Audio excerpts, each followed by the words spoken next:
I'm Cliff Elgin, and welcome to Sports Insight. We're here at Clarksburg High School, where each year students have a choice of 43 Coyote athletic teams to choose from in the fall, winter, and spring seasons. From golf and football in the fall to softball and lacrosse in the spring, MCPS offers students a wide range of athletic opportunities. I coach the Bocce team here at Clarksburg, and Bocce, along with Team Handball and Allied Softball, are the MCPS Corollary Sports. These are varsity sports, played indoors with coaches, referees, and co-ed rosters. Like all other varsity sports, the teams play a competitive schedule that includes playoffs and a championship game. Through participation, student athletes are able to learn a new sport, build friendships, and have fun. Corollary Sports provides student athletes with disabilities, or those who don't play any other interscholastic varsity sport, the opportunity to feel the excitement of athletic competition and the pride representing their school around the county. Corollary Sports is an amazing program. You can have every student come together and actually play a sport together. You don't have that in any other sport. So I love the fact that it is very diverse. The students come out here, they have a great time. The coaches have a great time. It's helped my high school experience because back in middle school, I didn't have most of these sports to play. I didn't really have a lot of competitiveness. I wasn't really a fast runner. I wasn't exercising enough either. So with sports like this, I actually can show my competitive fire. I can be a leader. There's 2 or 3 elite athletes in each class, and then there's 10 or 12 kids that love sports and want to play them, and there's not really a spot for them. So this has covered those athletes along with these special ed athletes, and it's just very rewarding, and it's just so good for the kids. The benefit of interscholastic sports is that it adds more movement and exercise to a student's day. And the practices and games enable students to develop social, physical, and mental skills that they can use in their lives outside of high school. It's a good opportunity because you get to meet new people and you get to create a bond with your coach and your playmates. Once you're comfortable with your environment, you're able to be who you are and not be shy. 1, 2, 3, Churchill! In the fall season, Team Handball is the corollary sport. I think we're the only school district in the nation that has team handball as a varsity sport, combining kind of basketball skills, dribbling, passing, along with shooting the way you throw the ball into a goal that is about the size of a soccer goal. You have 2 nets and you just try to score on the other goalie. And it's actually really high scoring. You get 30 goals a game. This past November, the Blazers of Montgomery High School won the Team Handball Championship.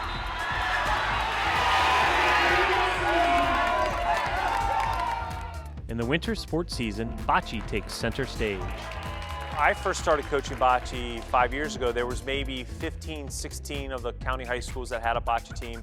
Now I believe we're up to 23 this year. So it's definitely grown, and I think the interest in Bocce among spectators has grown as parents become more familiar with Bocce and the rules and even the strategy, because there is a tremendous amount of strategy that goes into this. Bocce doesn't require physical strength, it requires precision and a lot of strategy. It's very intense. Usually it's quiet when a person is throwing, and then there's cheering. You try to get closest to the Polina. Or sometimes if the gym floor is has a hill underneath it, it can curve the ball and really position it to where maybe you get closer to the Polina, which is where we're trying to aim for every game. I like about hanging out, being with my friends and stuff, and being a good sport and not goofing off, and try to stay focused in the game and try to win. In February, the Bocce Ball Championship match featured Northwood against Wooten, and the winner? Your Wooten Patriot.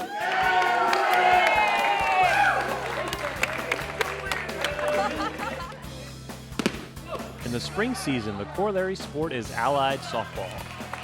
I think Allied Softball is a great program, especially because it works hand in hand with disabled students and students who just want to learn the game and love the sport.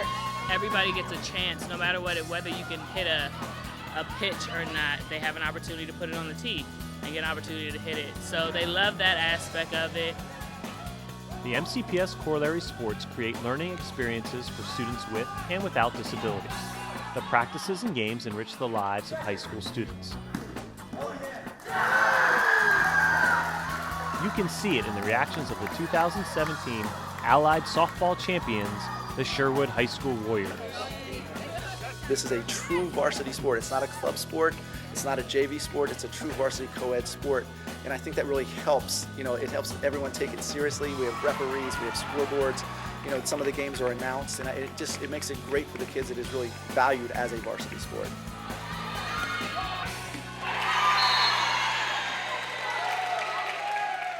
And our guests today are Rory Silver, who is the Corollary Sports Facilitator for the MCPS Athletics. Welcome, Rory. Thank you for having me.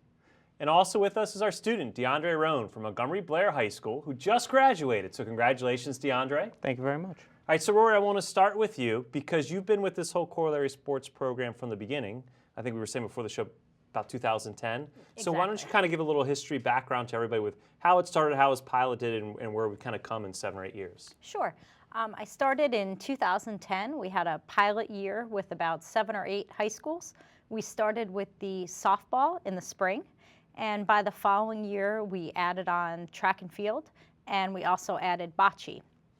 We ended up growing to all 25 high schools being included by the second year. And we went with track and field for about 2 years and then decided we wanted a more unique opportunity for the students since we already had track and field as a varsity sport. So then we brought on Team Handball. And we now have all 3 sports, and all high schools are included if they choose to participate. Good. Now, DeAndre, I want you to go back and travel back into time, okay? I know you're a wise graduate of Blair now, but I want to go back to your freshman year. Okay. When you walked into the hallways of the school. Did you know anything about the Corollary Sports program already, or how did you sort of find out about it as a 9th grader? When I first got to Blair, I didn't know anything about it until about 5 days into gym class, where the teacher had asked me if I had ever heard of handball. I told him kind of, but we only really learned like the, I guess you could say the childish version where we have to stop and everything. Mm-hmm. So he told me to come to one of the meetings, and that's basically how I found out about it. And so now 4 years later, you played all 4 years, all Yep. 3 sports, correct? Correct. And I want you to make a choice now. Which one's your favorite? Out of all of them, I have to say handball. Now, why the handball? I guess it was like the camaraderie Okay. of the team. Like the chemistry we had was always great. The energy we had on the court always felt good, and just making it that far always felt great. Even when we lost, it didn't feel like a complete loss. Great. Now, Roy, you get to travel around and sort of see all the sports, get to most of the high schools, see all the Yes. teams. If you have to pick sort of one thing that you love watching about these Corollary sports, what is it? Most of the teams are comprised of 50% general ed and 50% special education students. And when you watch the games, you really can't distinguish who has the disabilities and who doesn't. It's just wonderful to see the students really build off of the strengths of one another and just form such bonds and friendships that often it's hard to tell who has a disability and who doesn't. It's wonderful to watch.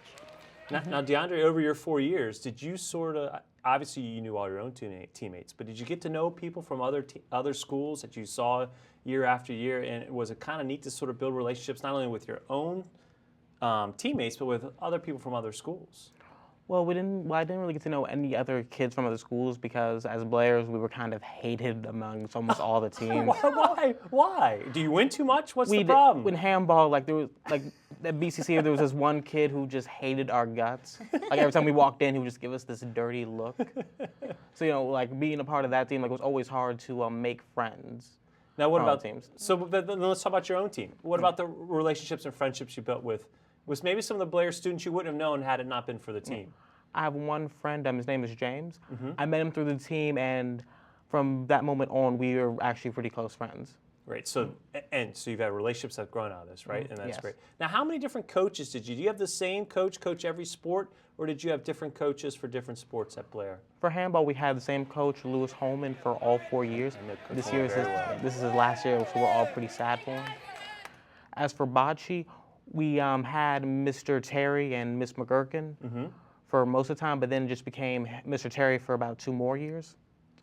And as for softball, we actually had a big mix-up of coaches. Like we had Coach Kraft for 2 years. Then he went to another school. Okay. And we had another coach, Miss Rich, who was kind kind of stolen from us for the other softball team at Blair. And now we currently have Miss Moran, who's a really good coach. Good. Now, Rory, I want to also let people know that this is competitive. It is and people want to win. So talk a little bit about sort of the end of the season tournaments that we do. You know, I Sure. know from the bocce aspect because that's what I've coached. Right. But just sort of explain how it goes on with all three of the sports. Sure. We do have 3 sports that are very different. They're all each at a different competitive level. So Team Handball being our most competitive. So some of our students really love that. And we do have playoffs. The teams do have They have divisions, they have playoffs, and then they have a championship game at the end. Then we have bocce ball, which we do have a state tournament for through the Special Olympics. And that is probably my favorite sport because every student at every level can participate fully. And then we have softball, which also has divisions, playoffs, and a championship game.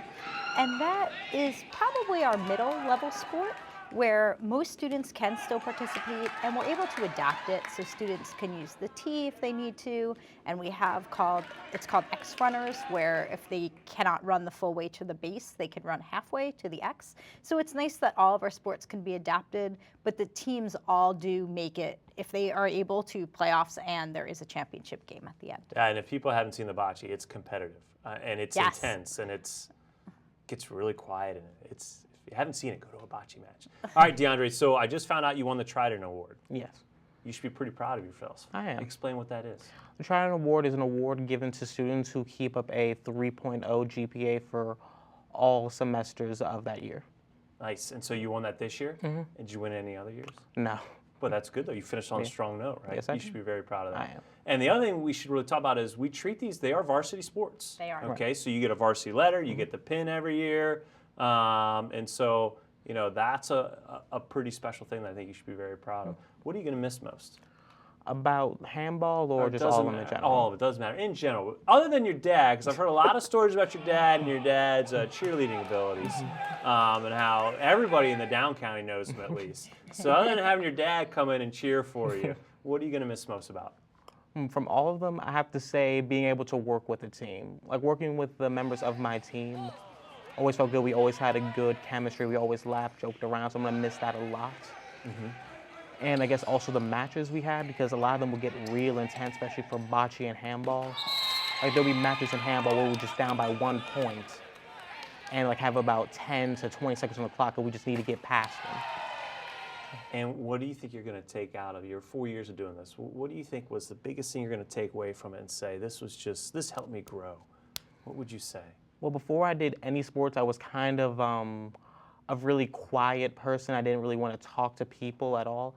After this, I became a lot more social. I'm a lot more willing to get to know people now, and I'm very thankful for that. That's a great answer. And where do you want to see this go? Since you're running this thing, you want to see it grow even more for the county? I would love to see it grow at all. We have almost all high schools involved in bocce ball, but I would love to see all high schools involved and also to grow in the other 2 sports as well. Yeah, and I think that's a great place for us to wrap up our discussion of corollary sports. Thank you, Rory, for coming and joining us. Thank you for having me. And DeAndre, thank you for coming up and joining us and spending some time and giving us really some great insight of how our corollary sports are working here. Thank you for having me.